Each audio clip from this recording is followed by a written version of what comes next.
আশির দশকের গোড়ার দিকে ভারত পরিবর্তনের জন্য আকুল ছিল।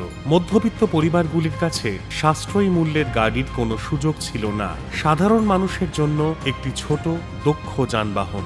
যদি আমি আপনাকে বলি যে একটি কোম্পানি 1.4 বিলিয়ন মানুষের চলাচলের ধারণা বদলে দিয়েছে, এমন একটি কোম্পানি যারা কেবল গাড়ি তৈরি করেনি বরং আকাঙ্ক্ষা তৈরি করেছে, এটি মারুতি সুজুকির গল্প। মারুতি সুজুকি ইন্ডিয়া লিমিটেড হল জাপানি অটোমোবিল প্রস্তুতকারক সুজুকি মোটর কর্পোরেশনের একটি ভারতীয় সহায়ক সংস্থা। এটি ভারতের বৃহত্তম অটোমোবিল প্রস্তুতকারক, যা কম্প্যাক্ট যানবাহনের উপর দৃষ্টি নিবদ্ধ করে। ভারত সরকার 1981 সালের ফেব্রুয়ারিতে সুজুকির সাথে একটি যৌথ উদ্যোগে মারুতি শিল্প লিমিটেড গঠন করে, যার ফলে সুজুকি প্রথম জাপানি গাড়ি প্রস্তুতকারক এবং ভারতে বিনিয়োগকারী প্রথম প্রধান বিদেশি গাড়ি প্রস্তুতকারক হয়ে ওঠে। সুজুকি মোটর কর্পোরেশন হল জাপানের শিজুওকার হামামাতসুতে অবস্থিত একটি বহুজাতিক গতিশীলতা প্রস্তুতকারক। এটি auto, motor bike, all terrain যানবাহন, বহির্মুখী সামুদ্রিক ইঞ্জিন, হুইল চেয়ার এবং অন্যান্য ছোট অভ্যন্তরীণ জ্বলন ইঞ্জিনের বিস্তৃত পরিসর তৈরি করে। 2016 সালে উৎপাদনের দিক থেকে সুজুকি বিশ্বের 11 বৃহত্তম গাড়ি প্রস্তুতকারক ছিল। সুজুকির প্রায় 45,000 কর্মচারী, 23টি দেশে 35টি উৎপাদন সুবিধা এবং 192টি দেশে 133টি পরিবেশক রয়েছে। বিশ্বব্যাপী গাড়ি বিক্রয়ের পরিমাণ 10ম বৃহত্তম, যেখানে স্থানীয় বিক্রয়ের পরিমাণ দেশের 3য় বৃহত্তম। মিচিও সুজুকি 1909 সালে জাপানের সমুদ্র উপকূলের ছোট্ট সম্প্রদায় হামামাতসুতে সুজুকি তাঁত কারখানা প্রতিষ্ঠা করেন। জাপানের বিশাল রেশম শিল্পের জন্য তাঁত তৈরির সময় সুজুকির ব্যবসা আরও প্রসার লাভ করে। 1929 সালে মিচিও সুজুকি একটি নতুন ধরনের তাঁত মেশিন ডিজাইন করেন এবং এটি আন্তর্জাতিকভাবে পরিচিত হয়। কোম্পানিটি প্রথম 30 বছর ধরে এই সরঞ্জাম তৈরি এবং উৎপাদনে ব্যয় করে, আর তাঁতের সাফল্য সত্ত্বেও সুজুকি বিশ্বাস করতেন যে তার কোম্পানি বৈচিত্র্য থেকে লাভবান হবে, তাই তিনি অন্যান্য পণ্য বিবেচনা করতে শুরু করেন। বাজারের চাহিদার উপর ভিত্তি করে তিনি নির্ধারণ করেন যে একটি কম্প্যাক্ট গাড়ি তৈরি করা সবচেয়ে কার্যকর নতুন প্রচেষ্টা হবে। যুদ্ধের পর জাপানিদের অর্থনৈতিক নির্ভরযোগ্য ব্যক্তিগত পরিবহনের তীব্র আকাঙ্ক্ষা ছিল। বেশ কয়েকটি company clip on petrol engine সরবরাহ শুরু করে, যা স্ট্যান্ডার্ড সাইকেলে যোগ করা যেতে পারে। সুজুকির প্রথম 2 চাকার যান ছিল একটি মোটর দিয়ে সজ্জিত একটি সাইকেল, যা পাওয়ার ফ্রি নামে পরিচিত। 1952 সালের পাওয়ার ফ্রিতে 36 সিসি 1 হর্স পাওয়ারের 2 স্ট্রোক ইঞ্জিন ছিল এবং এটি সস্তা, তৈরি করা সহজ এবং রক্ষণাবেক্ষণের জন্য ডিজাইন করা হয়েছিল। বিপ্লবী ডাবল স্প্রকেট গিয়ার সিস্টেমটি রাইডারকে ইঞ্জিন সহায়তা সহ বা ছাড়াই প্যাডেল চালানোর অনুমতি দেয়, অথবা কেবল প্যাডেলগুলি সংযোগ বিচ্ছিন্ন করে কেবল ইঞ্জিন শক্তিতে চলতে দেয়। নতুন গণতান্ত্রিক সরকারের পেটেন্ট অফিস সুজুকিকে তার মোটরবাইক ইঞ্জিনিয়ারিং উন্নয়ন চালিয়ে যাওয়ার জন্য আর্থিক সহায়তা প্রদান করে। 1954 সাল নাগাদ সুজুকি প্রতি মাসে 6000 মোটরসাইকেল উৎপাদন করছিল এবং আনুষ্ঠানিকভাবে কোম্পানির নাম পরিবর্তন করে সুজুকি মোটর কোম্পানি লিমিটেড রাখে। তার প্রাথমিক মোটরবাইকের সাফল্যের পর সুজুকি আরও জনপ্রিয় একটি অটোমোবিল তৈরি করে। 1955 সালের সুজুকি সুজুলাইট। সুজুলাইটে front wheel drive, 4 wheel independent suspension এবং মার্ক অ্যান্ড পিনিয়ন স্টিয়ারিং ছিল, যা 3 দশক পরে অটোমোবিলে ব্যাপকভাবে ব্যবহৃত হয়নি। 1981 থেকে 1982 সাল পর্যন্ত সুজুকি ভারতের প্রথম বিদেশি মালিকানাধীন গাড়ি প্রস্তুতকারক মারুতি সুজুকি প্রতিষ্ঠায় গুরুত্বপূর্ণ ভূমিকা পালন করে। যদিও মূলত ভারত সরকারের সংখ্যাগরিষ্ঠ মালিকানাধীন সুজুকি, যার প্রাথমিকভাবে 26% মালিকানাধীন ছিল, 2003 সালে মারুতি সুজুকি আরও শেয়ার কিনে নেয়। পরবর্তীতে 2007 সালে ভারত ভিত্তিক সহায়ক সংস্থার বেশিরভাগ অংশ অধিগ্রহণ করে। 1982 সালে হরিয়ানার গুরুগ্রামে মারুতি তার প্রথম উৎপাদন ইউনিট স্থাপন করে। প্রাথমিকভাবে মারুতি ভারত সরকারের মালিকানাধীন ছিল। 1982 সালে যখন কোম্পানিটি প্রতিষ্ঠিত হয়েছিল, তখন সুজুকির মাত্র 26% শেয়ার ছিল। ভারত সরকার ধীরে ধীরে ব্যবসায় তার অংশগ্রহণ হ্রাস করে। 2003 সালে এটিকে একটি পাবলিক কর্পোরেশনে পরিণত করে এবং অবশেষে 2007 সালে এর অবশিষ্ট সমস্ত শেয়ার সুজুকি মোটর কর্পোরেশনের কাছে বিক্রি করে দেয়। উৎপাদন এবং বিক্রয়ের দিক থেকে মারুতি সুজুকির বৃহত্তম সহায়ক সংস্থা হিসেবে আবির্ভূত হয়। 2022 সালের সেপ্টেম্বর পর্যন্ত ব্যবসাটি ভারতীয় যাত্রীবাহী গাড়ি বাজারের 42% নিয়ন্ত্রণ করেছিল। মারুতি নামটি ভারতের তৃতীয় প্রধানমন্ত্রীর পুত্র সঞ্জয় গান্ধীর প্রতিষ্ঠিত একটি পূর্ববর্তী কোম্পানি থেকে পাওয়া যায়। 1970-এর দশকের গোড়ার দিকে ভারত সরকার একটি ছোট অটোমোবিল প্রস্তুতকারকের সন্ধান শুরু করে। সেই সময় ভারত বেশ কয়েক বছর ধরে অটোমোবিল তৈরি করছিল এবং 1950-এর দশক থেকেই আরও সাশ্রয়ী জনগণের গাড়ি ধারণাটি নিয়ে বিতর্ক চলছিল। যানবাহনের প্রতি তার ভালোবাসার জন্য পরিচিত সঞ্জয় গান্ধী যুক্তরাজ্যের ক্রুতে রোলস রয়েসে একজন শিক্ষানবিশ হিসেবে 3 বছর কাটিয়েছিলেন। 1968 সালে ফিরে এসে তিনি বেসরকারি খাতে ছোট অটোমোবিল তৈরির সম্ভাবনা দেখেছিলেন। প্রশাসন এবং পরিকল্পনা কমিশন উভয়ই এই ধারণাটিকে সমর্থন করে। এরপর সঞ্জয় গান্ধী তার অটোমোটিভ উদ্যোগ শুরু করেন। পুরাতন দিল্লির রোশনারা বাগের কাছে একটি ভাড়া করা গ্যারাজে কার্যক্রম শুরু করেন। 1970 সালের সেপ্টেম্বরে সরকার সঞ্জয় গান্ধীকে প্রতি বছর 50,000 পর্যন্ত অটোমোবিল তৈরির অনুমোদন দিয়ে একটি ইচ্ছাপত্র অনুমোদন করে। 1971 সালের অগস্টে মারুতি মোটরস লিমিটেড প্রতিষ্ঠিত হয় এবং সঞ্জয় গান্ধী এর প্রথম ব্যবস্থাপনা পরিচালক হিসেবে দায়িত্ব পালন করেন। তিনি তার মারুতি কারখানা তৈরির জন্য গুরগাঁওয়ে প্রতি একর প্রায় 12,000 টাকায় 297 একর জমি কিনেছিলেন। প্রাথমিকভাবে 8,000 টাকা দামের একটি দেশীয় গাড়ি তৈরির পরিকল্পনা করা হয়েছিল, তবে গাড়ির দাম বেড়ে প্রায় 16,500 টাকা এবং হরিয়ানায় রাস্তায় প্রায় 21,000 টাকায় পৌঁছেছিল। দাম বৃদ্ধি সত্ত্বেও মারুতি গাড়িটি প্রতিযোগিতামূলক দামের দিক থেকে অনেকটাই এগিয়ে রয়ে গেছে। প্রতিযোগীদের তুলনায় এর দাম 5,000 থেকে 10,000 টাকা কম। জরুরি অবস্থার সময় সঞ্জয় গান্ধীর রাজনীতিতে অংশগ্রহণ প্রকল্পের অগ্রগতি ব্যাহত করে। 1977 সালের নির্বাচনে ইন্দিরা গান্ধীর পরাজয় এবং 1978 সালে মারুতি ভেঙে দেওয়ায় আদালতের আদেশের পর প্রকল্পের ভবিষ্যৎ অন্ধকার হয়ে পড়ে। 1980 সালে ইন্দিরা ক্ষমতায় ফিরে আসার পর সঞ্জয় একটি বিমান দুর্ঘটনায় মারা যায়। ভারত সরকার হস্তক্ষেপ করে এবং আইন প্রণয়নের মাধ্যমে মারুতির নিয়ন্ত্রণ নেয়।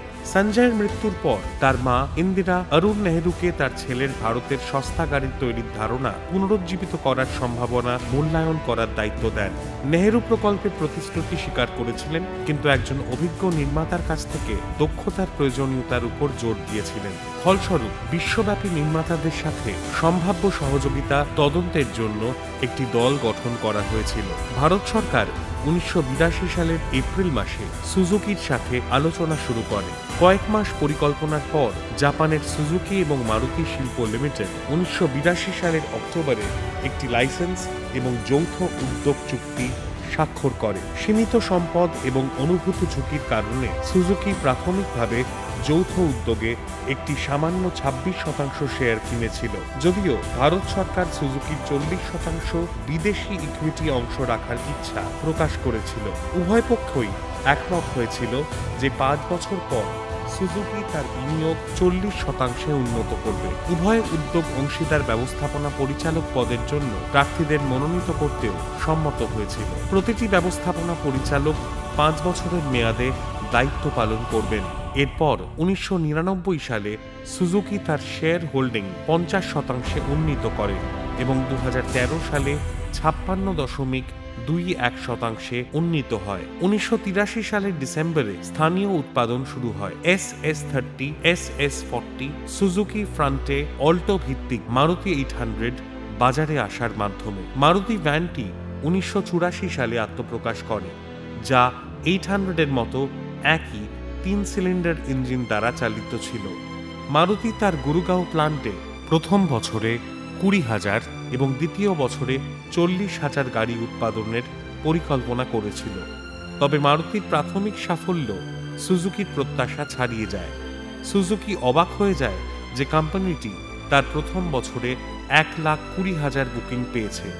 প্রচুর চাহিদা থাকা সত্ত্বেও ক্ষমতার সীমাবদ্ধতার কারণে মারুতি অর্ডার পূরণ করতে অসুবিধার সম্মুখীন হয়েছিল। চাহিদা বৃদ্ধির জন্য তার উৎপাদন পরিকল্পনা পুঙ্খানুপুঙ্খভাবে পুনর্বিবেচনা করা প্রয়োজন, যার মধ্যে 800 থেকে ভ্যান অনুপাত পরিবর্তন অন্তর্ভুক্ত ছিল। সুজুকি SJ410 ভিত্তিক জিপসি একটি 970 সিসি 4 চাকা ড্রাইভ অফ রোড গাড়ি 1985 সালে আত্মপ্রকাশ করে। প্রস্তুতকারকটি তার 1 লাখতম automobile 796 CC hatchback Suzuki Alto SS80 তৈরি করে, যা 1986 সালে আসল 800টি অটোমোবিলের স্থলাভিষিক্ত হয়। 1987 সালে কোম্পানিটি হাঙ্গেরিতে 500টি অটোমোবিল চালানের মাধ্যমে পশ্চিমা বাজার রপ্তানি শুরু করে। 1988 সালের মধ্যে গুরুগাঁও প্ল্যান্টের ক্ষমতা প্রতি বছর 1 লক্ষ ইউনিটে উন্নীত হয়। মারুতি সুজুকি ভারতের প্রথম অটোমোটিভ ফার্ম, যা 2000 সালে একটি অভ্যন্তরীণ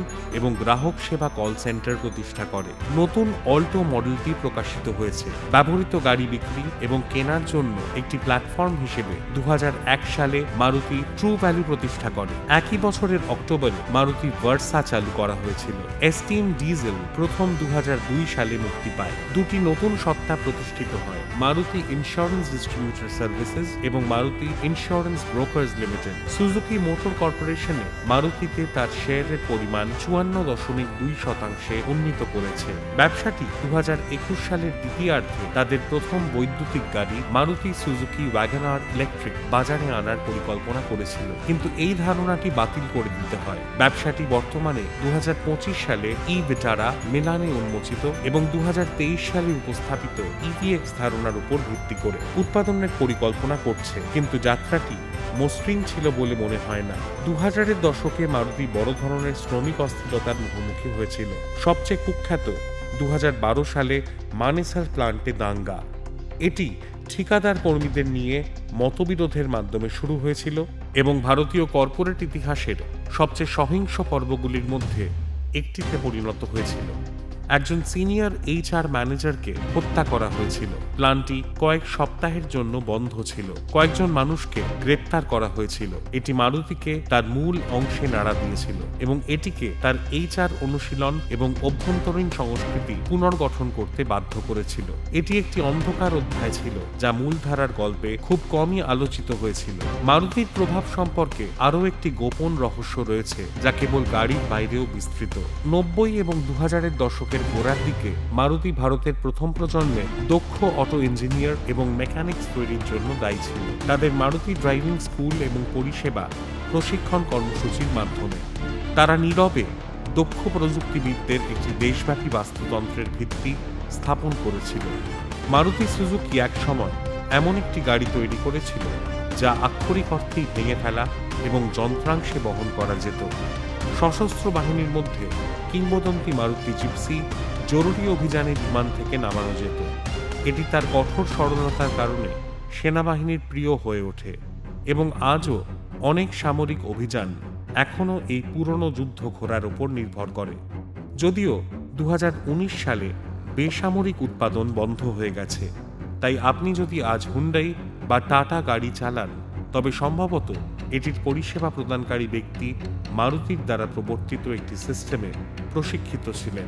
2025 সালের এপ্রিল পর্যন্ত মারুতি সুজুকি ইন্ডিয়া লিমিটেডের বাজার মূলধন প্রায় 3.688 ট্রিলিয়ন, যা এটিকে ভারতের সবচেয়ে মূল্যবান কোম্পানিগুলির মধ্যে একটি করে তুলেছে। 2024 সালের সেপ্টেম্বর পর্যন্ত কোম্পানির নিট সম্পদ ছিল 928.01 বিলিয়ন। 2024 অর্থ বছরে মালিকদের জন্য মারুতি সুজুকির নিট মুনাফা ছিল 13,488.20 কোটি টাকা, যা আগের বছরের তুলনায় 63.22% বেশি। অতিরিক্তভাবে কোম্পানিটি 2023 সালের মার্চ মাসে শেষ হওয়া অর্থ বছরে 1,17,571 কোটি রাজস্ব এবং 8,211 কোটি নিট আয়ের প্রতিবেদন করেছে। ভারতীয় যাত্রীবাহী যানবাহন বাজারে মারুতি সুজুকির আধিপত্য স্পষ্ট।